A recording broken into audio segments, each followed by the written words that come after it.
नमस्कार, जय हिंद, वंदे मातरम। सभी का स्वागत करता हूं आपके अपने यूट्यूब चैनल कुशवा एजुकेशनल पर। तो साथियों, आज की इस क्लास में हम बात करने वाले हैं हिंदी साहित्य का निचोड़ सीरीज में आपका स्वागत है। तो आज की इस वीडियो में हम बात करेंगे हिंदी साहित्य के बहुत ही महत्वपूर्ण प्रश्नों के बारे में, जिनका एग्जाम में आने का पूरी संभावना है। तो वीडियो को शुरू करते हैं। कितने क्वेश्चन हो गए पिछले? तो 215 क्वेश्चन हो गए। अब 216 क्वेश्चन है अपना। 200 नंबर का क्वेश्चन है, नरसिंह जी रामायरा किसकी रचना है? किसकी रचना है नरसिंह जी रामायरा? बहुत ही इंपॉर्टेंट क्वेश्चन है, बहुत सी बार एग्जाम में पूछा हुआ क्वेश्चन है, इसलिए जल्दी से बताइए। तो आपके ऑप्शन है मीराबाई, गुरु नानक, कबीर, रामानंद।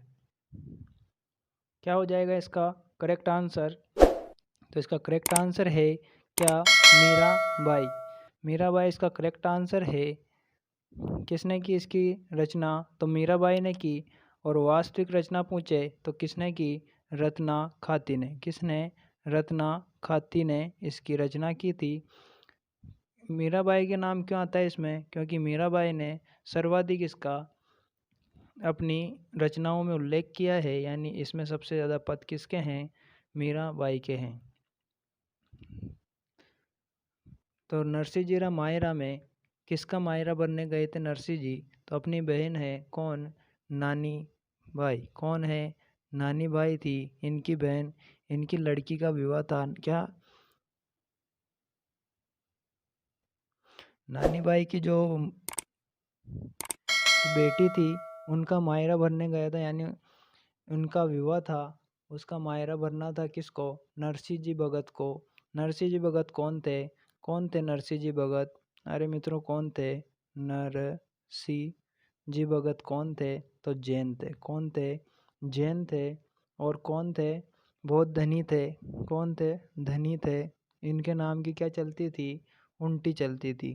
क्या चलती थी? हुंडी चलती थी। जिसको अपन क्या कहते हैं, पर्चियाँ चलती है ना, वो हुंडी कहते थे उसको पिछले में। तो ये कहाँ के थे? गुजरात के थे नरसिंह जी। बात करें नेक्स्ट क्वेश्चन की। नेक्स्ट क्वेश्चन है, नंददास की सर्वश्रेष्ठ कृति इनमें से कौन सी है? क्या पूछा है अब? नंददास जो हैं उनकी सर्वश्रेष्ठ कृति पूछी है, कौन सी है? तो आपके ऑप्शन है रास पंचाध्यायी, भंवर गीत, अनेकार्थ मंजरी, रूप मंजरी। सर्वश्रेष्ठ कृति पूछी है किसकी? नंददास की पूछी है। तो क्या हो जाएगा इसका करेक्ट आंसर? अरे क्या हो जाएगा मित्रों? तो इसका करेक्ट आंसर है रास पंचाध्याय। इसका करेक्ट आंसर हो जाएगा। नंददास की बात करें, नंददास कौन थे? तुलसी के अनुज थे। किसके? तुलसी। कौन? तुलसी के कौन थे? अनुज थे। तुलसी के अनुज थे। इनको तुलसी ने राम भक्ति में बहुत बदलने की कोशिश की, यानी राम भक्ति में इनका अनुज जो है तो राम भक्त बनाने का असफल बहुत प्रयास किया, यानी ये राम भक्त नहीं बने। फिर ये कहाँ जाते हैं? द्वारका जा रहे थे। कौन? नंददास। एक बार इनकी कहानी बता देता हूँ। द्वारका जा रहे थे, बीच में एक सिंधु नंद गाँव आता है, आया, और उसमें कौन रहती? किसका घर था? एक घर था। क्या गलियों में घर ही रहते हैं? तो घर था। वहाँ पे एक रूपवती खतरानी रहती थी। उस घर में कौन रहती थी? रूपवती खतरानी रहती थी। ये उसको देखते हैं और देखते ही रह जाते हैं। फिर देखते ही तो वो अंदर चली जाती है और ये रूपवती के घर के चक्कर लगाने लगते हैं, जिससे सारा घर परेशान होकर कहाँ जाता है? वृंदावन चला जाता है। वहाँ पर तो ये उनके पीछे कहाँ जाते हैं? वृंदावन चले जाते हैं। कहाँ चले जाते हैं मित्रों? वृंदावन चले जाते हैं। पहले द्वारका जा रहे थे तो इनका रूट परिवर्तन हो गया। कहाँ चले गए? वृंदावन चले गए। वृंदावन में इनको कौन मिले? विट्ठल नाथ जी मिले। कौन मिले? विट्ठल दास जी मिले। उन्होंने इनका जो प्रेम था किसका? रूपवती खतरानी के प्रति इनका प्रेम था, उसको श्री कृष्ण के प्रेम में बदल दिया।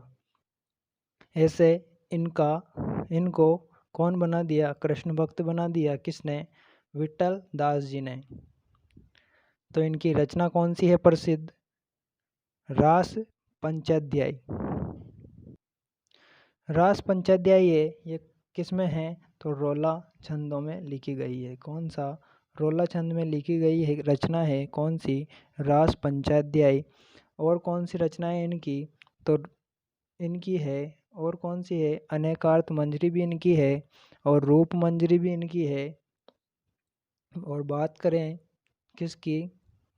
अरे बात करें, ये दोनों भी इन्हीं की है जो बहुत प्रसिद्ध हैं। यानी सबसे ज़्यादा प्रसिद्ध कौन सी है? कौन सी है? रास पंचाध्याय है। नेक्स्ट बात कर लेते हैं। नेक्स्ट क्वेश्चन है, सूरदास की भक्ति पद्धति का मेरुदंड पुष्टि मार्ग ही है। क्या है? ये पंक्ति है, सूरदास की भक्ति पद्धति मेरुदंड पुष्टि मार्ग ही है, ये कथन किसका है? तो आपके ऑप्शन हैं प्रभुदयाल मित्तल, डॉक्टर नामवर सिंह, गणपति चंद्र गुप्त, आचार्य शुक्ल। तो जल्दी से करेक्ट आंसर बताइए इसका क्या हो जाएगा करेक्ट आंसर? क्या पूछा है? अरे क्या पूछा है? मेरुदंड पुष्टि मार्गी है, ये किसने कहा? ये कथन किसका है? तो किसका है? आचार्य शुक्ल का है। यानी आचार्य रामचंद्र शुक्ल ने इनको मेरुदंड पुष्टि मार्गी है। इनकी पद्धति कौन सी है भक्ति की? तो मेरुदंड पुष्टि मार्गी है। ये किसने कहा? आचार्य शुक्ल ने कहा। नेक्स्ट बात कर लेते हैं, बसो मेरे नैनन में नंदलाल, यह पद किसका है? क्या पूछा है? बसो मेरे नैनन में नंदलाल, यह पद किसका है? यानी ये जो पंक्ति है ये पद किसका है? बसो मेरे नैनन में नंदलाल। तो आपके ऑप्शन है सूरदास, नंददास, रस खान, मीराबाई। जल्दी से बताइए इसका करेक्ट आंसर क्या हो जाएगा? क्या हो जाएगा मित्रों? अरे क्या हो जाएगा? तो मीराबाई इसका करेक्ट आंसर हो जाएगा। किसकी पद हैं ये? तो मीराबाई के पद हैं। मीराबाई की बात करें, क्या मीराबाई की बात करें मित्रों, तो इनका जन्म कब हुआ था? अरे इनका जन्म कब माना जाता है? तो इनका जन्म माना जाता है 1498 में। ये कहाँ कहाँ पे हुआ था इनका जन्म? तो कहाँ पे हुआ था? अरे कहाँ पे हुआ था इनका जन्म? मेड़ता में हुआ था। कहाँ पे हुआ था? मेड़ता, वर्तमान कुड़की में हुआ था। और इनके बचपन का नाम क्या था? अरे क्या था? पेमल। क्या था? पेमल था। और इनका जन्म कहाँ पे तो हुआ था? तो मेड़ता मेड़ता मेड़ता में हुआ था। कहाँ पे हुआ था? मेड़ता में हुआ था। ये राव जोधा की पड़पोती थी, दूधा की पौत्री थी। और रतन सिंह की कौन थी? किसकी पुत्री थी? रतन सिंह की। किसकी? रतन सिंह की पुत्री थी। और वहीं बात करें इनका विवाह किससे हुआ था? राणा सांगा के पुत्र भोजराज से। किससे हुआ था? अरे किससे हुआ था इनका? भोजराज से। भोजराज से इनका विवाह हुआ था। बात करें इनकी रचनाएं तो मीरा पदावली, गीत गोविंद रीटिका, राग सोरठा, नरसी जीरो मायरो इनकी प्रसिद्ध रचनाएं हैं। नेक्स्ट बात कर लेते हैं, कृष्ण गीतावली के रचयिता कवि कौन है? क्या पूछा है? कृष्ण गीतावली के रचयिता कवि कौन है? यानी कृष्ण गीतावली की रचना किसने की? तो आपके ऑप्शन है तुलसीदास, सूरदास, नंददास, रस खान। कौन है? जल्दी से बताइए इसका करेक्ट आंसर। क्या पूछा है? कृष्ण गीतावली। क्या पूछा है? कृष्ण गीतावली के रचयिता कवि कौन है? कौन है मित्रों? तो इसका करेक्ट आंसर है तुलसीदास। बात करें तुलसी की तो तुलसी का जन्म कब हुआ था? 1532 में हुआ था। कहाँ पे हुआ था? राजापुर गांव। कहाँ पे? राजापुर गांव में हुआ था। कहाँ हुआ था? राजापुर गांव में हुआ था, जो कहाँ पे है? यूपी में है। कहाँ पे है? यूपी में है। और बात करें इनके माता पिता की तो इनकी माता की मृत्यु हो गई थी और पिता वनवास चले गए थे। इनकी माता कौन है? हुलसीबाई है। और पिता कौन है? आत्माराम दुबे हैं। इनका पालन किसने किया? तो किसने किया? दासी थी एक, उन्होंने किया। क्या नाम था? अरे मुनिया जो दासी थी उन्होंने किया मुनिया दासी ने किया। नेक्स्ट बात करें तो इनके गुरु कौन थे? तो इनके गुरु थे नरहरि दास जी बारट। कौन थे? नरहरि दास जी बारट थे। नेक्स्ट बात कर लेते हैं, अष्टछाप की स्थापना का श्रेय किस आचार्य को है? क्या पूछा है अब? अष्टछाप जो है उसका श्रेय किसको, स्थापना का श्रेय किस आचार्य को है? तो आपके ऑप्शन हैं वल्लभाचार्य, विट्ठलनाथ, हित हरिवंश, रूप गोस्वामी। जल्दी से बताइए इसका करेक्ट आंसर क्या हो जाएगा मित्रों? अरे क्या हो जाएगा इसका करेक्ट आंसर? जल्दी से बताइए। कौन है अष्टचाप की स्थापना के?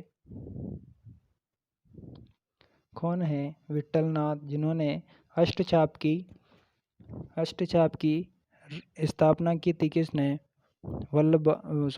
विट्ठलनाथ जी ने की थी। किनके पुत्र हैं? तो ये पुत्र हैं वल्लभाचार्य के। किसके पुत्र हैं? विट्ठलनाथ जी किसके पुत्र हैं? तो वल्लभाचार्य के पुत्र हैं। कब स्थापना की थी? अरे कब स्थापना की थी? तो 1565 में स्थापना की थी। 1565 में स्थापना की थी। 8 प्लस छाप यानी कृष्ण भक्ति की छाप 8 पे पड़ी थी ज़्यादा, तो वल्लभाचार्य के शिष्य और विट्ठलनाथ जी के शिष्य चार थे। बात करें कौन कौन आते हैं अष्टचाप में, तो कुंभन दास, सूरदास, परमानंद दास, कृष्ण दास, 4 तो ये हो गए। और विट्ठलनाथ जी के शिष्य थे गोविंद स्वामी, चित्त स्वामी, चतुर्भुज दास, नंद दास। जो पहले बताए वो वल्लभाचार्य के शिष्य थे जो 84 वैष्णव से लिए थे, और ये 252 वैष्णव से लिए हैं विट्ठलनाथ ने। तो बात करें नेक्स्ट क्वेश्चन की, सूरदास जी का सूरसागर का काव्य रूप क्या है? क्या पूछा है? जो सूरसागर है उसका काव्य रूप क्या है? तो आपके ऑप्शन है प्रबंध काव्य, महाकाव्य, खंड काव्य, गीति मुक्तक काव्य। जल्दी से बताइए इसका करेक्ट आंसर क्या हो जाएगा? क्या हो जाएगा मित्रों? सूरसागर का काव्य रूप क्या है? तो क्या हो जाएगा इसका करेक्ट आंसर? गीत मुक्तक काव्य। क्या हो जाएगा? गीत मुक्तक काव्य। नेक्स्ट बात करते हैं रसखान का जन्म कब हुआ? तो आपके ऑप्शन हैं 1508 ईस्वी, 1533 ईस्वी, 1618 ईस्वी, 1614 ईस्वी। तो जल्दी से बताइए इसका करेक्ट आंसर क्या होगा? रसखान का जन्म कब हुआ था? तो क्या हो जाएगा? 1533 ईस्वी में हुआ था। कब हुआ था? 1533 ईस्वी में हुआ था। किसका जन्म हुआ था? रसखान का जन्म हुआ था। बात करें रसखान के किस किस की रचना की, तो किसकी की? सुजान रसखान। क्या? सुजान रसखान। किसकी? सुजान रसखान की रचना की। और बात करें एक और तो प्रेम वाटिका। क्या? प्रेम वाटिका की रचना किसने की? तो कब की? 1614 में। किसने की? रसखान ने की। और एक है दान, क्या है? दान लीला की रचना भी इन्होंने की। और एक क्या है? अष्टयाम। एक अष्टयाम है, इसकी रचना भी किसने की? रसखान ने की। और इनका जन्म कब हुआ? 1533 में। और इनका मृत्यु कब हुई? अरे मृत्यु की बात करें तो कब हुई? ये मृत्यु हुई 1608 में। नेक्स्ट बात कर लेते हैं, सूरदास की भक्ति भावना किस वर्ग के अंतर्गत आती है? क्या पूछा है?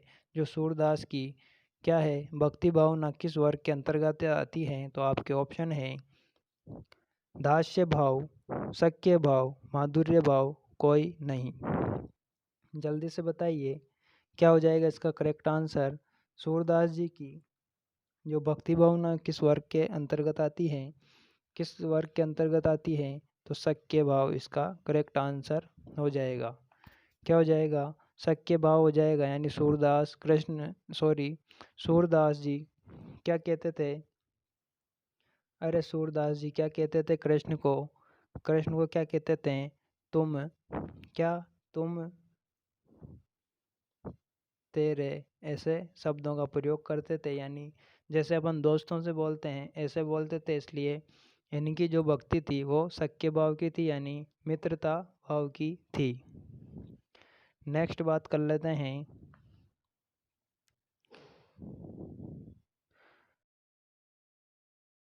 नेक्स्ट बात करते हैं 225 नंबर क्वेश्चन है, सूरदास का जन्म स्थान डॉक्टर नगेंद्र ने किस स्थान पर माना। तो आपके ऑप्शन है सीही, पारसोली, रुनकंता, कोई नहीं। तो जल्दी से कमेंट बॉक्स में बताइए आंसर क्या हो जाएगा मित्रों इसका आंसर। अरे क्या हो जाएगा, तो सी किसने माना, डॉक्टर नगेंद्र ने, और यही सर्वमान्य मत है। कौन सा, सी ही में हुआ इनका जन्म, किसका, सूरदास का। सी कहाँ पे है मित्रों, तो बात करें सी की तो आगरा में है। और इनका जन्म कब हुआ, तो 1400, कब मित्रों, कब हुआ इनका जन्म, 1478। कब हुआ, 1478 को हुआ, 1478 को इनका जन्म हुआ। और ये सूरदास जी को आपको सबको पता है कि ये जन्म से कौन कौन थे, जन्म से अंधे थे। कौन थे, अंधे थे, इसलिए इन्हें जन्मांध भी कहते हैं। अंधे होने की वजह से ये कुएं में गिरे थे और श्री कृष्ण ने इन्हें बाहर निकाला और आंखें दे दी थी, लेकिन सूरदास ने कहने पर पुनः आंखें छीन ली, ऐसा कहा जाता है। और सूरदास की बात करें तो सूरदास जी की कौन कौन सी प्रसिद्ध रचनाएं हैं, तो सूर सागर इन्हीं की रचना है, सूर सुरावली इनकी रचना है, साहित्य लहरी इन्हीं की रचना है जो रीति ग्रंथ है। और नेक्स्ट बात करते हैं किसकी, भरमर गीत के प्रवर्तक कौन हैं, तो सूरदास इसके भी प्रवर्तक हैं। नेक्स्ट बात कर लेते हैं, साहित्य लहरी के रचयिता कवि कौन है। अब पूछा है आपसे, साहित्य लहरी रचना है उसके रचयिता बताने हैं आपको, कौन है इसके रचयिता। तो आपका ऑप्शन है सूरदास, नंददास, कृष्णदास, गोविंद स्वामी।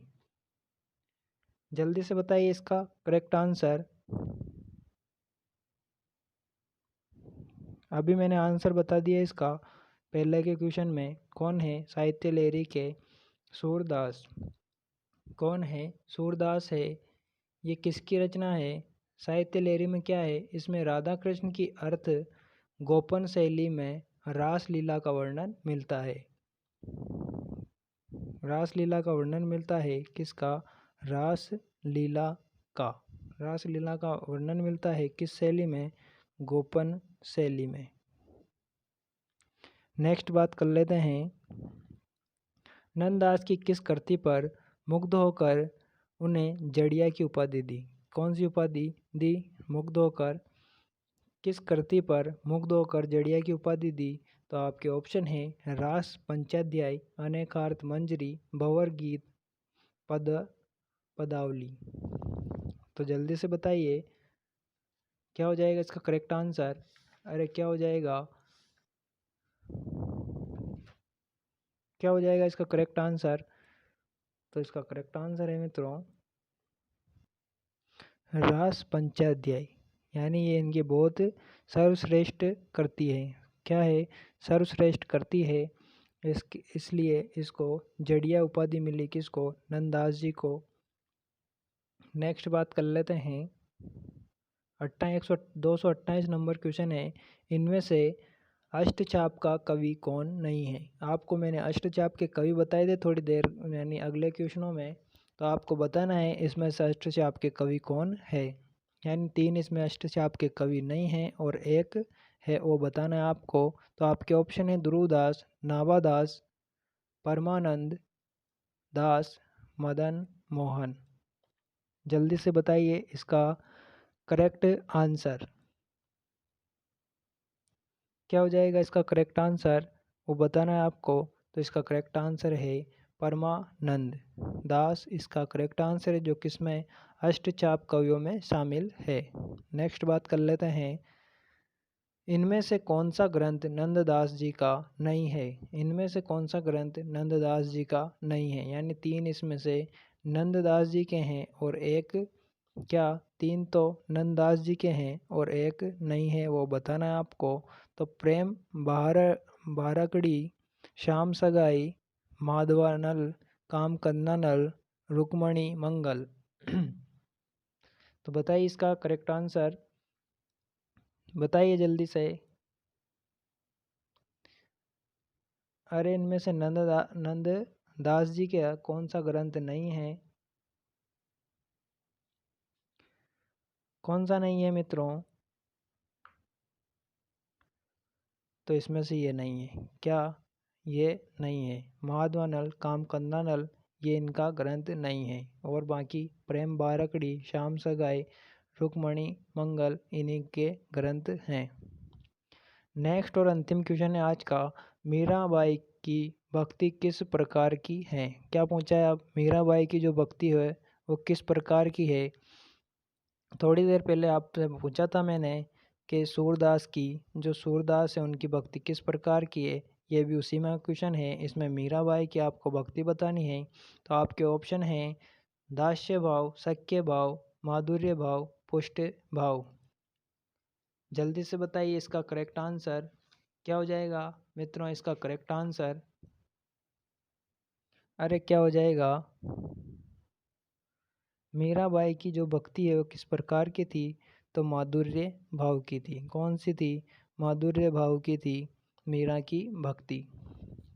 सख्य भाव की किसकी थी, अरे किसकी थी, तुलसी की थी। किसकी थी, तुलसी की थी। नेक्स्ट सॉरी लास्ट क्वेश्चन है अपना आज का।